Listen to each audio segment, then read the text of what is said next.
Hi friends, welcome to my channel. இன்றைக்கி நம்ம பார்க்க போகிறது முருங்கைக்கீரை துவையல் எப்படி செய்யலான்றது தான் பார்க்க போகிறோம். முருங்கைக்கீரையை நல்லா வாஷ் பண்ணிக்கோங்க. அதுக்கப்புறம் ஒரு பேனில் 2 ஸ்பூன் எண்ணெய் ஊற்றிக்கோங்க.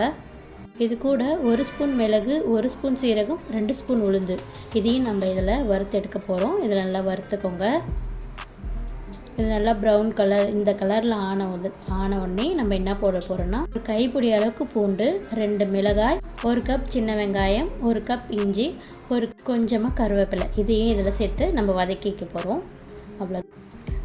இது நல்லா வதங்கின பிறகு நம்ம வாஷ் பண்ணி வச்ச இந்த கீரையை இதில் ஆட் பண்ணிக்கலாம். என்னோடய சேனலை சப்ஸ்கிரைப் பண்ணலைன்னா சப்ஸ்கிரைப் பண்ணிக்கோங்க. பக்கத்தில் இருக்க பெல் ஐக்கனையும் கிளிக் பண்ணிக்கோங்க.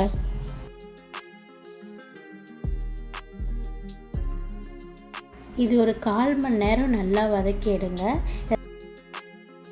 இது கூடவே ஒரு எலுமிச்சப்பழ சைஸ் புளி, அதையும் நான் ஆட் பண்ணிக்கிறேன். புளி சேர்க்குறதால சீக்கிரமாக கெடாது, அதனால தான் டேஸ்ட்டாகவும் இருக்கும். இப்போ இது நல்லா 1/4 மணி நேரம் நான் நல்லா கிளறி விட்டு நல்லா வதங்கியிருக்கு. இப்போ இதை நம்ம அரைச்சி எடுத்துக்க போகிறோம் ஃபைன் பேஸ்ட்டாக. இதை நல்லா ஆற விட்டு அரைங்க. நம்ம ஒரு ஜாரில் மாற்றிக்கலாம். மாற்றிட்டு நான் ஒரு 2 ஸ்பூன் அளவுக்கு நான் உப்பு சேர்த்துருக்கேன். உப்பில் கொஞ்சமாக தண்ணி விட்டு நம்ம இதை அரைச்சி எடுத்துக்க போகிறோம். அவ்வளோதான். இது நல்லா மழை அரைச்சாச்சு. இப்போ இதை ஒரு பவுலுக்கு மாற்றிக்கலாம். 1 ஸ்பூன் அளவுக்கு எண்ணெய் விட்டுருக்கேன். அதில் 1 ஸ்பூன் அளவுக்கு கடுகு சேர்த்து நான் பொரித்து எடுத்துக்க போகிறேன்.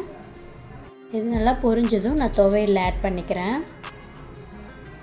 அவ்வளோதான், முருங்கீரை துவையல் ரெடி ஆகிடுச்சு.